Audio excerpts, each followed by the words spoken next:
ನಮಸ್ಕಾರ, ನಾನ್ ಶರ್ಮಿತಾ ಶೆಟ್ಟಿ. ವಿಧಾನಮಂಡಲ ಅಧಿವೇಶನದಲ್ಲಿ ಇವತ್ತು ಬೆಲೆ ಏರಿಕೆ ಬಗ್ಗೆ ಬಿಸಿ ಚರ್ಚೆಯಾಯಿತು. ಪೆಟ್ರೋಲ್ ಡೀಸೆಲ್ ಬೆಲೆ ಏರಿಕೆಗೆ ಸಿದ್ದರಾಮಯ್ಯ ಖಂಡನೆಯನ್ನ ವ್ಯಕ್ತಪಡಿಸಿದ್ರು. ಆಡಳಿತ ಪಕ್ಷಗಳ ಮೇಲೆ ಸಿದ್ದರಾಮಯ್ಯ ಮುಗಿಬಿದ್ರು. ಇದು ಕೂಡ ಒಂದು ಪ್ರಬಲ ಅಸ್ತ್ರ ಆಗಿತ್ತು ಪ್ರತಿಪಕ್ಷಗಳಿಗೆ. ವಿಧಾನಮಂಡಲ ಅಧಿವೇಶನದಲ್ಲಿ ಇವತ್ತು ಚರ್ಚೆಗೆ ಬಂತು ಈ ವಿಚಾರ. ಜನಸಾಮಾನ್ಯರ ಮೇಲೆ ಸರ್ಕಾರ ಯಾವ ತರ ಹೊರೆ ಹಾಕ್ತಾ ಇದೆ, ಬರೆಯನ್ನ ಇಲ್ಲಿ ಹಾಕ್ತಾ ಇದೆ ಅನ್ನೋದ್ರ ಬಗ್ಗೆ ಸಿದ್ದರಾಮಯ್ಯ ಪ್ರಸ್ತಾಪ ಮಾಡಿದ್ರು. ಬೆಲೆ ಏರಿಕೆ ವಿಚಾರವಾಗಿ ಪೆಟ್ರೋಲ್ ಡೀಸೆಲ್ ಬೆಲೆ ದಿನ ಕಳೆದಂತೆ ಗಗನಮುಖಿ ಆಗ್ತಾ ಇದೆ. ಪೆಟ್ರೋಲ್ ಬಗ್ಗೆ ಈಗ ಆ ಬೆಲೆ ಏರಿಕೆ ಬಗ್ಗೆ ಬಿಜೆಪಿ ಸಂಸದರೇ ಖಂಡನೆಯನ್ನ ವ್ಯಕ್ತಪಡಿಸಿದ್ದಾರೆ. ಸುಬ್ರಹ್ಮಣ್ಯಂ ಸ್ವಾಮಿ ಟ್ವೀಟ್ ಅನ್ನ ಪ್ರಸ್ತಾಪ ಮಾಡಿದ್ರು. ಸಿದ್ದರಾಮಯ್ಯ ಭಾರತ, ನೇಪಾಳ, ಶ್ರೀಲಂಕಾ ಪೆಟ್ರೋಲ್ ದರವನ್ನ ಕಂಪೇರ್ ಮಾಡಿ ಸದನಕ್ಕೆ ಒಂದು ಮಾಹಿತಿಯನ್ನ ಕೊಟ್ರು. ನೋಡಿ ಯಾವ್ಯಾವ ದೇಶಗಳಲ್ಲಿ ಎಷ್ಟೆಷ್ಟಿದೆ, ನಮ್ಮ ದೇಶದಲ್ಲಿ ಹೆಂಗಿದೆ ಬೆಲೆ ಏರಿಕೆ ಬಿಸಿ ಅಂತ ಪ್ರಸ್ತಾಪ ಮಾಡಿದ್ರು. ಸುಬ್ರಹ್ಮಣ್ಯ ಸ್ವಾಮಿ ಯಾವ ಪಕ್ಷದವರು? ರಾಜ್ಯಸಭಾ ಮೆಂಬರ್. ಈಗ ಯಾವ ಪಕ್ಷದಲ್ಲಿದ್ದಾರೆ ಅವರು? ಅವ್ರು ಏನು ಹೇಳಿದ್ದಾರೆ ಗೊತ್ತಾ? ಟ್ವೀಟ್ ಮಾಡಿದ್ದಾರೆ. ಏನ್ ಟ್ವೀಟ್ ಮಾಡಿದ್ದಾರೆ? ₹93 ಇನ್ ರಾಮಾಸ್ ಇಂಡಿಯಾ. ಫೆಬ್ರವರಿನಲ್ಲಿ ಹೇಳಿರೋದು. ₹93 ಇನ್ RAMs India. ₹53 in Sita's Nepal. ₹51 in Ravana's Lanka. ಇದು ನಾನು ಹೇಳಿದ್ದಲ್ಲ, ಇದು mister Subrahmanya Swamy, who is a sitting Rajya Sabha member of BJP. ₹3.45 ಇತ್ತು ಡೀಸೆಲ್ ಮೇಲೆ ಎಕ್ಸೈಸ್ ಡ್ಯೂಟಿ. ಈಗ ಎಷ್ಟಿದೆ? ₹31.84 ಇದೆ. ₹9.21 ಇತ್ತು 2013-14. ಈಗ ಎಷ್ಟಿದೆ? ಪೆಟ್ರೋಲ್ ಮೇಲೆ ಎಕ್ಸೈಸ್ ಡ್ಯೂಟಿ ₹32.98 ಇದೆ. ಅದನ್ನ ಯಾರು ಹೆಚ್ಚು ಮಾಡಿದ್ರ, ಕಮ್ಮಿ ಮಾಡಿದ್ರ? ಅದರಿಂದ ಪೆಟ್ರೋಲ್ ಮೇಲೆ ಬೆಲೆ ಜಾಸ್ತಿ ಆಗುತ್ತಾ, ಕಡಿಮೆ ಆಗುತ್ತಾ? ಸಿ, ಯು ಮಸ್ಟ್ ಅಂಡರ್ಸ್ಟ್ಯಾಂಡ್, ಒಟ್ಟು ಟ್ಯಾಕ್ಸ್ ಎಷ್ಟು ಹೋಗ್ತಾ ಇದೆ ಅಂತಂದ್ರೆ, ₹105 ಪೆಟ್ರೋಲ್ನಲ್ಲಿ ಅಥವಾ ₹96 ಪೆಟ್ರೋಲ್ನಲ್ಲಿ ಎಕ್ಸೈಸ್ ಡ್ಯೂಟಿ ಮತ್ತೆ ಸೇಲ್ ಟ್ಯಾಕ್ಸ್ ಕಲೆಕ್ಷನ್ನು ₹65 to ₹67 ಹೋಗುತ್ತೆ. From 65 to ₹67.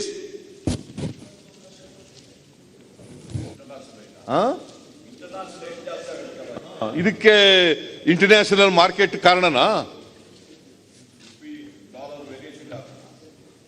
ಇಂಟರ್ನ್ಯಾಷನಲ್ ಫೋರ್ಸಸ್ ಕಾರಣನ ಇದಕ್ಕೆ?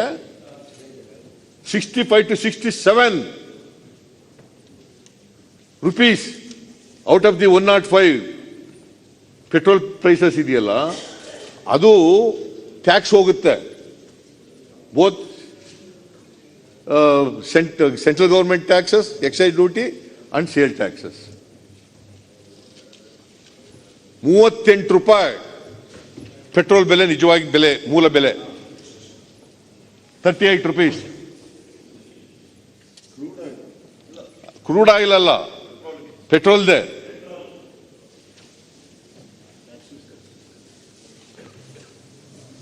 ಈಗ ತಮಿಳುನಾಡಿನ ಮುಖ್ಯಮಂತ್ರಿ ₹3 ಕಡಿಮೆ ಮಾಡಿದ್ರು ಸೇಲ್ ಟ್ಯಾಕ್ಸ್ ನಲ್ಲಿ.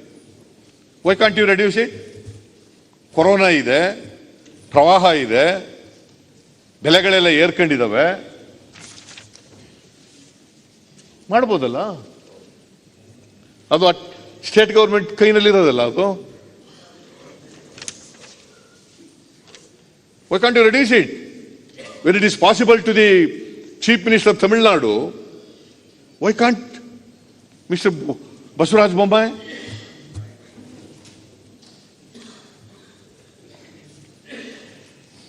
ಇವತ್ತು ಟ್ಯಾಕ್ಸ್ ಎಷ್ಟು ಗೊತ್ತಾ? ಇದು ಬಾಂಡ್ಗಳ ಮೂಲಕ ಅಷ್ಟೊಂದು ದುಡ್ಡು ಆಗೋಯ್ತು, ಇಷ್ಟೊಂದು ದುಡ್ಡು ಆಗೋಯ್ತು, 1,30,000 ನಮಗೆ ವಿ ಆರ್ ಇನ್ಹೆರಿಟೆಡ್ ಅಂತೆಲ್ಲ ಹೇಳ್ತಾರಲ್ಲ. ಡು ಯು ನೋ ಟ್ಯಾಕ್ಸ್ ಇಂದ ಎಷ್ಟು ಕಲೆಕ್ಟ್ ಆಗಿರೋದು ಇವತ್ತು ದೇಶದಲ್ಲಿ? 23 to 24 lakhs crores. ಬಾಂಡ್ಗಳ ಮೂಲಕ ಎಷ್ಟು ತಗೊಂಡಿರೋದು? 1,40,000 ಕೋಟಿ. Where is 24 lakhs? Where is 1,40,000 rupees?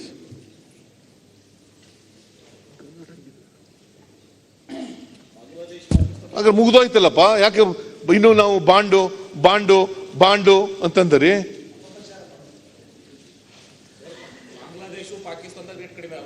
₹1,40,000 ಅಷ್ಟೇ ಬಾಂಡು. ಬರೀ ಟ್ಯಾಕ್ಸ್ ನಿಂದ ಎಕ್ಸೈಸ್ ಡ್ಯೂಟಿಯಿಂದ ಕಲೆಕ್ಟ್ ಆಗಿರೋದು 24 ಲಕ್ಷ ಕೋಟಿ 7 ವರ್ಷದಲ್ಲಿ. ಕರ್ನಾಟಕ ಒಂದರಲ್ಲೇ 1,21,000 ಕೋಟಿ. Apart from sale tax, I am talking about only excise duty. ಕರ್ನಾಟಕದಿಂದ ಕಲೆಕ್ಟ್ ಆಗಿರೋದು 7 ವರ್ಷದಲ್ಲಿ. ಬಾಂಡ್ ಬಾಂಡ್ ಬಾಂಡ್ ಬಾಂಡ್ ತಗೋಬಿಟ್ಟಿದ್ರು, ಅದರಿಂದ ಸಾಲ ತಗೋಬಿಟ್ಟಿದ್ರು. ಅದು ತೀರ್ಸಕ್ಕೋಸ್ಕರ ನಾವು ಪೆಟ್ರೋಲ್ ಬೆಲೆ ಜಾಸ್ತಿ ಆಗ್ಬಿಡ್ತು, ಅದಕ್ಕೋಸ್ಕರ ಜಾಸ್ತಿ ಆಗ್ಬಿಡ್ತು. Is it a fact? Is it a truth? Why suppressing the truth?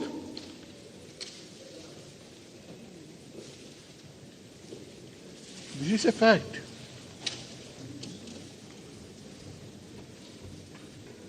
ಕಡಿಮೆ ಮಾಡಿ, 50% ಕಡಿಮೆ ಮಾಡಿ.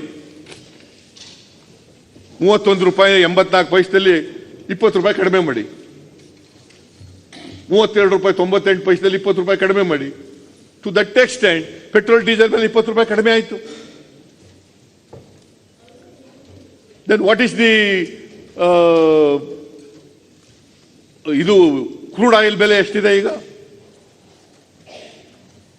ಈ ಸೆಪ್ಟೆಂಬರ್ ತಿಂಗಳಲ್ಲಿ $69-70 ಇದೆ ಒಂದು ಬ್ಯಾರೆಲ್ಗೆ. 15, 16, 17ರಲ್ಲಿ 46, 47, 54 ಆಗ್ಬಿಟ್ಟಿತ್ತು. ಹಾಗೆ ಕಡಿಮೆ ಪೆಟ್ರೋಲ್ ಬೆಲೆ ಕಡಿಮೆ ಆಗಲಿಲ್ಲ? ಡ್ರಾಸ್ಟಿಕ್ ಕಡಿಮೆ ಆಗ್ಬಿಡ್ಬೇಕಾಗಿತ್ತಲ್ಲ. For which we have no answer. ಇದಿಷ್ಟೇ ಅಲ್ಲ, ದೆಹಲಿ ರಾಜಕೀಯದ ಬಗ್ಗೆನೂ ಕೂಡ ಸಿದ್ದರಾಮಯ್ಯ ಇವತ್ತು ಸದನದಲ್ಲಿ ಪ್ರಸ್ತಾಪ ಮಾಡಿದ್ರು. ನನ್ನನ್ನ ಪಾರ್ಲಿಮೆಂಟ್ಗೆ ಕಳಿಸುವಂತ ಉದ್ದೇಶ ಇದೆಯಾ?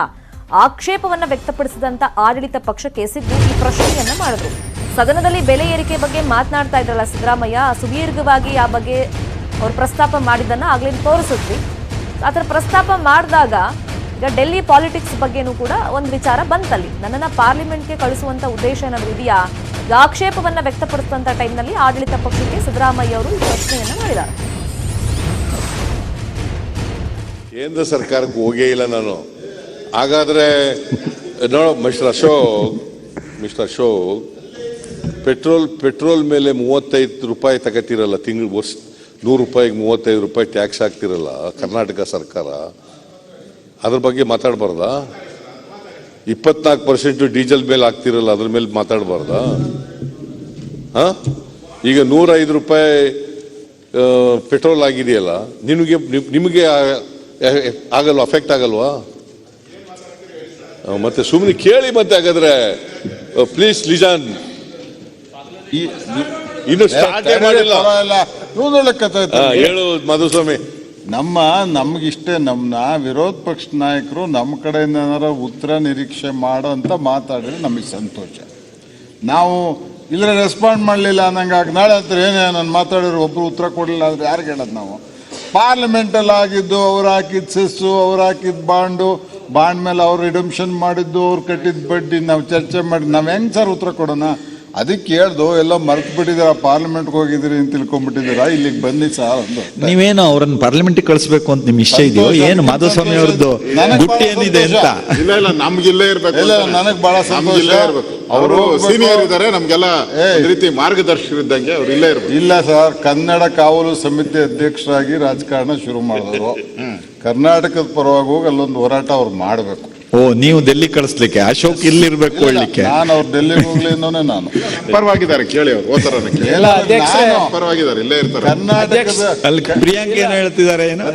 ಸಚಿವರು ಕರ್ನಾಟಕದ ಕಾಳೆ ಸಿದ್ದರಾಮಯ್ಯನವ್ರು ಅಲ್ಲಿ ಊದ್ಬೇಕು ಅನ್ನೋದೇ ನಮ್ಮ ಆಸೆ. ಏನ್ ಪ್ರಿಯಾಂಕ ಏನು ಕಾನೂನು ಸಚಿವರು ಇದ್ರ ಬಗ್ಗೆ ಚರ್ಚೆ ಬೇಡ ಅಂತ ಹೇಳಿದ್ರೆ, ತಮಿಳುನಾಡಿನಲ್ಲಿ ಹೆಂಗೆ ₹3 ಕಟ್ ಮಾಡಿಬಿಟ್ಟಿದ್ದಾರೆ ಸ್ಟೇಟ್ ಗವರ್ಮೆಂಟ್.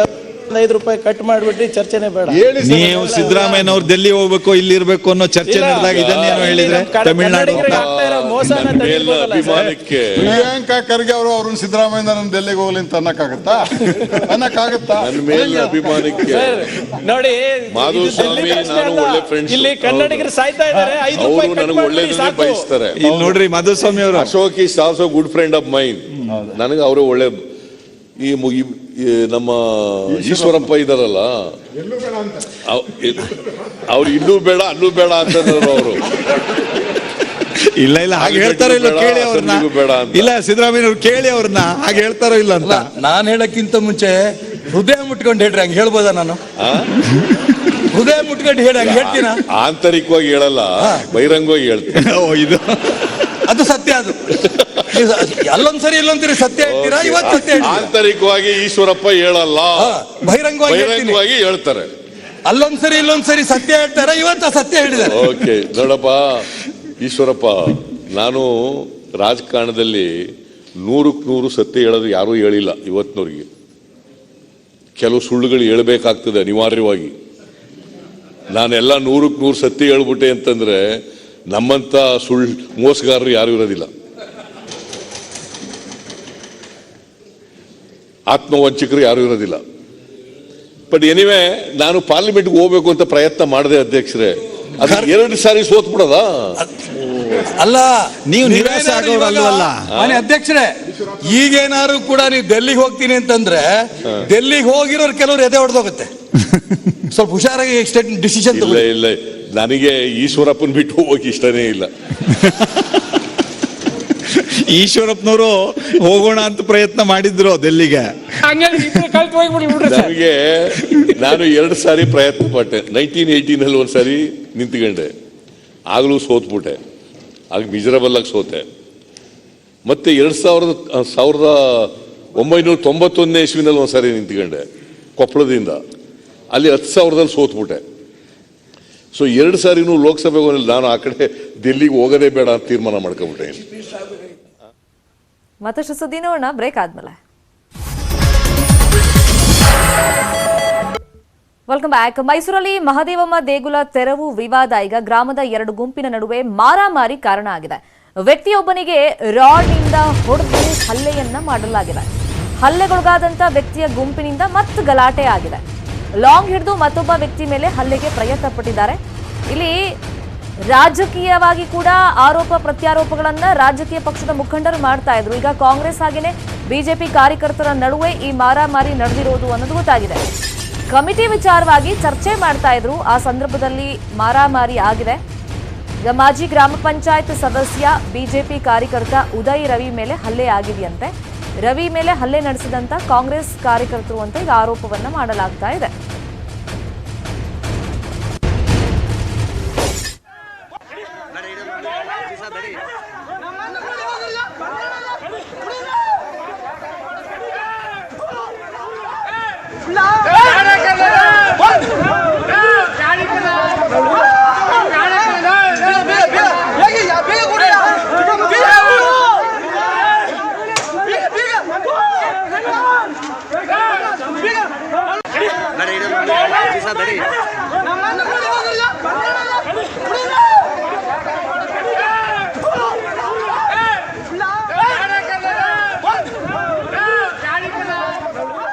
ಇದೇ ವಿಚಾರವಾಗಿ ಮತ್ತಷ್ಟು ಮಾಹಿತಿಯನ್ನು ಕೊಡೋದಕ್ಕೆ ಫೋನ್ ಸಂಪರ್ಕದಲ್ಲಿ ಜಾಯಿನ್ ಆಗಿದ್ದಾರೆ ನಮ್ಮ ರಿಪೋರ್ಟರ್ ಸುನಿಲ್. ಸುನಿಲ್, ದೇವಸ್ಥಾನ ಕೆಡವಿದ್ದಾರೆ ಅನ್ನೋ ವಿಚಾರವಾಗಿ ಒಗ್ಗಟ್ಟಾಗಿ ಅವರು ಹೋರಾಟ ಮಾಡಬೇಕು, ಅದನ್ನ ಬಿಟ್ಟು ಈ ತರ ಈಗ ಗಲಾಟೆ ಮಾಡ್ಕೊಂಡಿದ್ದಾರೆ.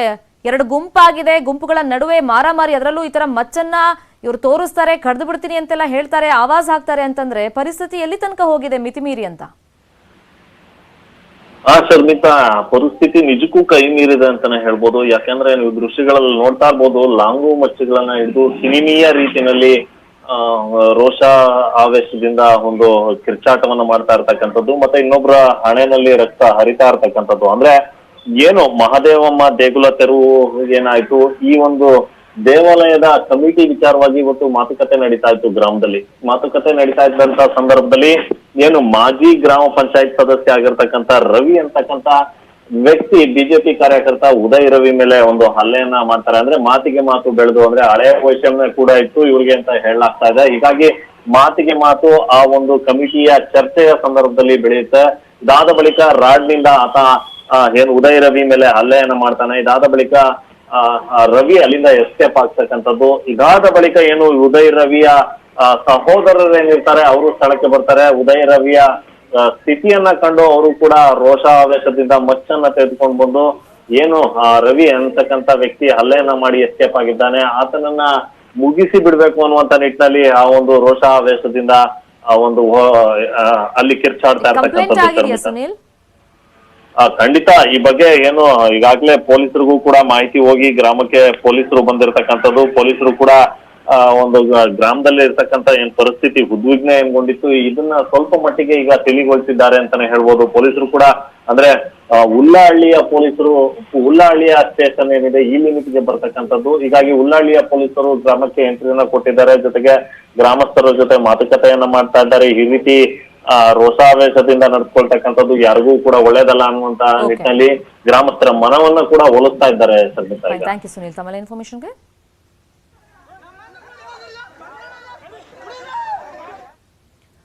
ಮಂಡ್ಯ ಜಿಲ್ಲೆ ಪಾಂಡವಪುರ ತಾಲೂಕಿನ ಗ್ರಾಮದಲ್ಲಿ ಬಾಲಕಿಯೊಬ್ಬಳು ನೊಗಕ್ಕೆ ಹೆಗಲನ್ನ ಕೊಟ್ಟು ಕೃಷಿ ಕೆಲಸದಲ್ಲಿ ತೊಡಗಿಸಿಕೊಂಡಿದ್ದಾಳೆ.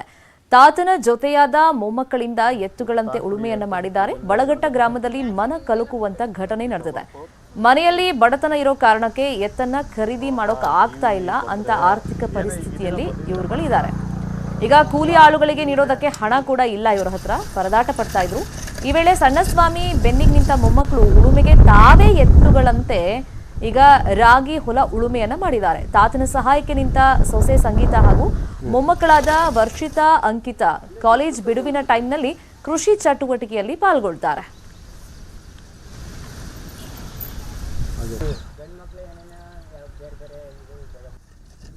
ಕಷ್ಟ ಆಗ್ತಾಯಿದೆ, ಏನು ಮಾಡೋಕ್ಕಾಗಿಲ್ಲ. ಮನೇಲಿ ಫ್ರೀ ಆಗಿದೆಯಲ್ವಾ, ಬೇರೆಯವರಾದರೆ ಅಲ್ಲಿ ದುಡ್ಡು ಕೊಡಬೇಕು, ಹಸು ದನಗಳಿಗೆ ಬೇರೆಯವ್ರು ಇದು ಮಾಡಬೇಕು. ಅದ್ರ ಬದಲು ನಾವೇ ಮಾಡ್ಕೊಂಡ್ರೆ ಅವ್ರಿಗೊಂದು ಸ್ವಲ್ಪ ಹೆಲ್ಪ್ ಆಯ್ತದೆ ಅಂತ. ನಾನು ಸೆಕೆಂಡ್ PUC ಮುಗ್ದೈತೆ, ಡಿಗ್ರಿ. ತಾತ ನಮ್ಮ ಅಮ್ಮ ಎಲ್ಲರಿಗೂ, ನಮ್ಮ ಅಪ್ಪಾಜಿ ಬೆಂಗಳೂರಲ್ಲಿ ಇರೋದು. ಅವರು ಅಂದರೆ ಬರ ಹಿಂಗೆ ಕುಂಟೆ ಎಳಿಬೇಕು, ಅದು ಮಾಡ್ಬೇಕು ಇದು ಮಾಡ್ಬೇಕು ಅನ್ನೋಂಗೆಲ್ಲ ಬರೋಕ್ಕಾಗಲ್ಲ. ಹಂಗಾಗಿ ನಾವು ಹೆಲ್ಪ್ ಮಾಡಿದ್ರೆ ಅವ್ರಿಗೋಸಿ ಕಮ್ಮಿ ಆಯ್ತದೆ ಕೆಲಸ. ಬೆಂಗಳೂರಿನ ಬೋರ್ವೆಲ್ ಮಾಲೀಕರೇ ಹುಷಾರ್, ಯಾಕಂದ್ರೆ ಸ್ಪಷ್ಟ ಮಾಹಿತಿ ಕೊಡದೇ ಇದ್ರೆ ನಿಮ್ಗೆ ಕಂಟಕ ಕಾದಿದೆ. 1 ಲಕ್ಷದವರೆಗೂ ಕೂಡ ಫೈನ್ ಅನ್ನ ನೀವು ಕಟ್ಟಬೇಕಾಗಬಹುದು, ಎಚ್ಚರವಾಗಿರಿ. ಈಗ ಯಾವ ತರ ರೂಲ್ಸ್ ಇದು ಅಂತಂದ್ರೆ ನೋಡಿ, ಕೇಂದ್ರ ಅಂತರ್ಜಲ ಪ್ರಾಧಿಕಾರದಿಂದ ಹೊಸ ನಿಯಮ ಜಾರಿಗೆ ಬಂದಿದೆ. ಹಳೆ ಬೋರ್ವೆಲ್ ಮಾಹಿತಿಯನ್ನ ಕೊಡದೇ ಇದ್ರೆ ನೀವು ಫೈನ್ ಅನ್ನ ಕಟ್ಟಬೇಕಾಗತ್ತೆ. ಕಟ್ಟುನಿಟ್ಟಿನ ಪಾಲನೆಗೆ ಕೇಂದ್ರ ಅಂತರ್ಜಲ ಪ್ರಾಧಿಕಾರ ಈಗ ನಿರ್ಧಾರವನ್ನ ಮಾಡಿಕೊಂಡಿದೆ. ಕೇಂದ್ರದ ಕಾನೂನು ಜಾರಿ ಮಾಡುವುದು ಆಯಾ ರಾಜ್ಯಗಳಿಗೆ ಬಿಟ್ಟಿರುವಂತಹ ವಿಚಾರ. ಈಗ ಸದ್ಯಕ್ಕೆ ದಂಡದ ಬದಲು ಜಾಗೃತಿಯನ್ನ ಮೂಡಿಸೋ ಕೆಲಸ ಫಸ್ಟ್ ಆಗಬೇಕು ಅಂತ ಹೇಳ್ಬಿಟ್ಟು ಇಲಾಖೆ ಸ್ಪಷ್ಟವಾಗಿ ಹೇಳ್ಬಿಟ್ಟಿದೆ. ಈಗ ಕೇಂದ್ರದಿಂದ ಈ ನಿಯಮ ಜಾರಿಗೆ ಬರ್ತಾ ಇದ್ರು ಕೂಡ ಆಯಾ ರಾಜ್ಯ ಸರ್ಕಾರ ಇದನ್ನ ಜಾರಿಗೆ ತರಬೇಕಾ ಬೇಡವಾ ಅನ್ನೋದನ್ನ ಆಯಾ ರಾಜ್ಯಗಳಲ್ಲಿ ಡಿಸೈಡ್ ಮಾಡುತ್ತೆ. ಬಟ್ ಈಗ ಹಳೆ ಬೋರ್ವೆಲ್ ಬಗ್ಗೆ ನೀವು ಮಾಹಿತಿ ಒಂದು ವೇಳೆ ಕೊಡದೇ ಇದ್ರೆ ನಿಮಗೆ 1 ಲಕ್ಷದ ತನಕನೂ ಕೂಡ ಫೈನ್ ಹಾಕುವಂತ ಅಥಾರಿಟಿ ಇರುತ್ತೆ. ಬಟ್ ಈಗ ಸ್ಟಾರ್ಟಿಂಗ್ ಹಂತದಲ್ಲಿ ಇಲಾಖೆ ಹೇಳಿದೆ ಫಸ್ಟ್ ನೀವು ದಂಡದ ಬದಲು ಜಾಗೃತಿಯನ್ನ ಮೂಡಿಸಿ ಅಂತ. Water is A state subject. ಅವರು ಒಂದೇನು ಕಾನೂನು ಮಾಡ್ತಾರೆ, ನಿಮ್ಮ ರಾಜ್ಯದಲ್ಲಿ ನೀವು ಅದನ್ನು ಅಳವಡಿಸ್ಕೋಬೋದು ಅಂತ ಹೇಳ್ತಾರೆ. ಅಳವಡಿಸ್ಕೋಬೇಕಾ ಬೇಡವಾ ಎಂಬ ಜವಾಬ್ದಾರಿ ಕೇಂದ್ರ ರಾಜ್ಯ ಸರ್ಕಾರದ್ದು. ರಾಜ್ಯ ಸರ್ಕಾರಗಳು ಯೋಚನೆ ಮಾಡಬೇಕು.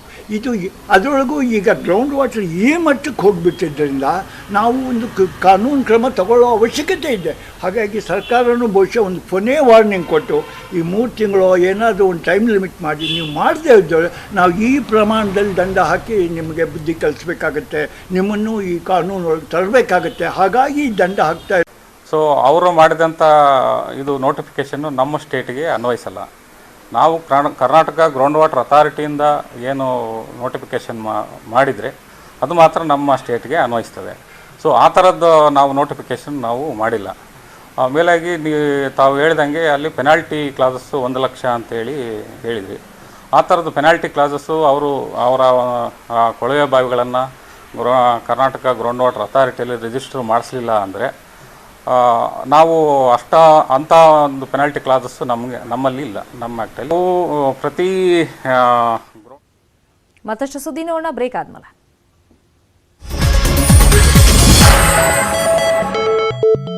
Welcome back. 2 ಬೈಕ್ಗಳಿಗೆ ಟಿಟಿ ವಾಹನ ಡಿಕ್ಕಿ ಹೊಡೆದಿದೆ. ಭೀಕರ ಅಪಘಾತದಲ್ಲಿ ಓರ್ವ ಸಾವನ್ನಪ್ಪಿದ್ದಾರೆ.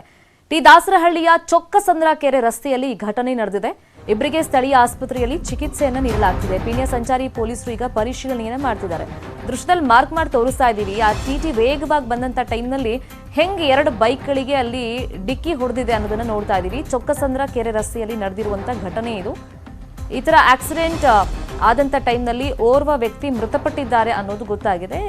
ಈಗ ಭೀಕರ ಅಪಘಾತದಲ್ಲಿ ಓರ್ವ ಸಾವನ್ನಪ್ಪಿದ್ರೆ ಗಾಯಗೊಂಡವರನ್ನ ಆಸ್ಪತ್ರೆಗೆ ದಾಖಲು ಮಾಡಲಾಗಿದೆ.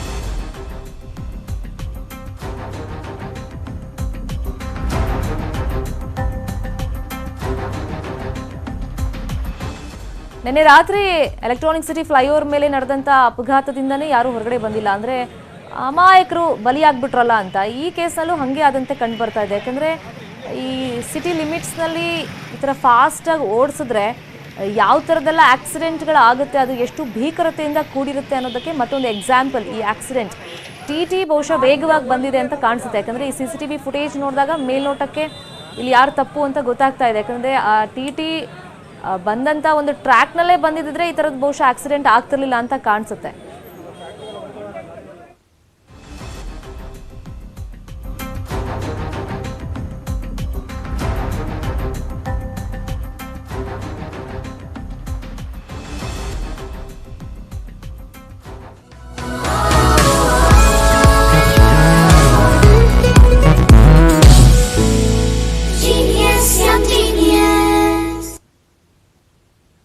ಕಳೆದ ವರ್ಷ ನ್ಯೂಸ್ 18 ಹಾಗೂ ಬೈಜೂಸ್ ಸೇರಿ ಯಂಗ್ ಜೀನಿಯಸ್ ಎಂಬ ವಿಶೇಷ ಅಭಿಯಾನ ಮಾಡಿತು. ದೇಶದಾದ್ಯಂತ ಮಕ್ಕಳ ಪ್ರತಿಭೆ ಅನಾವರಣ ಮಾಡುವುದಕ್ಕೆ ವೇದಿಕೆಯನ್ನ ಕಲ್ಪಿಸಿಕೊಟ್ಟಿತ್ತು. ಕಲೆ, ಸಾಹಿತ್ಯ, ವಿಜ್ಞಾನ, ಸಂಗೀತ, ಕ್ರೀಡೆ ಹೀಗೆ ನಾನಾ ಕ್ಷೇತ್ರಗಳ ಸಾಧಕ ಮಕ್ಕಳನ್ನ ಈ ಅಭಿಯಾನದಲ್ಲಿ ಗುರುತಿಸಿ ದೇಶಕ್ಕೆ ಪರಿಚಯ ಮಾಡಿಕೊಡಲಾಗಿತ್ತು. ಇದೀಗ ಶೀಘ್ರದಲ್ಲೇ ಯಂಗ್ ಜೀನಿಯಸ್ ಸೀಸನ್ 2 ನಿಮ್ಮ ಮುಂದೆ ಬರ್ತಾ ಇದ್ದು, ನಿಮ್ಮ ಮಕ್ಕಳಲ್ಲೂ ವಿಶೇಷ ಪ್ರತಿಭೆ ಇದ್ರೆ ಈಗಲೇ news18.com/younggeniusಗೆ ಲಾಗಿನ್ ಆಗಿ ಅಥವಾ ಬೈಜೂಸ್ ಆಪ್ ಡೌನ್ಲೋಡ್ ಮಾಡಿ ರಿಜಿಸ್ಟರ್ ಮಾಡಿಸಿ.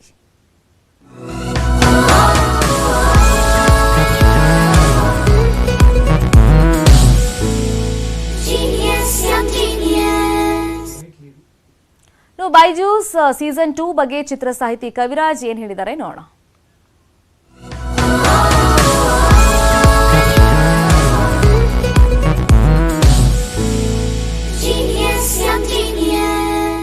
ನ್ಯೂಸ್ 18 ನೆಟ್ವರ್ಕ್ ಅವರು ಆಯೋಜಿಸಿರುವಂತಹ ಯಂಗ್ ಜೀನಿಯಸ್ ಎಂಬ ಕಾರ್ಯಕ್ರಮ ತುಂಬ ಅದ್ಭುತವಾದ ಕಾನ್ಸೆಪ್ಟನ್ನು ಒಳಗೊಂಡಿದೆ. ಭಾರತದಾದ್ಯಂತ ಪ್ರತಿಭಾವಂತ ಮಕ್ಕಳನ್ನು ಶೋಧಿಸಿ ಅವರನ್ನ ಕರ್ಕೊಬಂದು ಅವರಿಗೊಂದು ವೇದಿಕೆಯನ್ನು ಒದಗಿಸಿಕೊಟ್ಟು ಅವರ ಪ್ರತಿಭೆಯನ್ನು ನಮ್ಮೆಲ್ಲರ ಮುಂದೆ ಪ್ರದರ್ಶನ ಮಾಡುವಂಥ ಕಾರ್ಯಕ್ರಮ. ಈ ಕಾರ್ಯಕ್ರಮ ತುಂಬ ಯಶಸ್ವಿಯಾಗಲಿ, ಒಳ್ಳೊಳ್ಳೆ ಪ್ರತಿಭೆಗಳಿಗೆ ವೇದಿಕೆ ಆಗಲಿ ಅಂತ ಹಾರೈಸ್ತೀವಿ. ನಾವು ಮತ್ತೆ ಬಂದಿದ್ದೀವಿ ಇಂಥದ್ದೇ ಯಂಗ್ ಜೀನಿಯಸ್ಗಳ ಹುಡುಕಾಟದಲ್ಲಿ. ಅವರನ್ನ ಈಗಲೇ ರಿಜಿಸ್ಟರ್ ಮಾಡಿ news18.com/younggenius ಅಥವಾ ಬೈಜೂಸ್ ಆಪ್ ನ ಯಂಗ್ ಜೀನಿಯಸ್ ಸೆಕ್ಷನ್ಗೆ ಲಾಗ್ ಆನ್ ಮಾಡಿ ಶೀಘ್ರದಲ್ಲಿ. ಇದು ಸದ್ಯದ ನ್ಯೂಸ್ ಅಪ್ಡೇಟ್ಸ್. ನೋಡ್ತಾರೆ ನ್ಯೂಸ್ 18 ಕನ್ನಡ. ಜಾಲ ನಮ್ಮದು, ಬಲ ನಿಮ್ಮದು.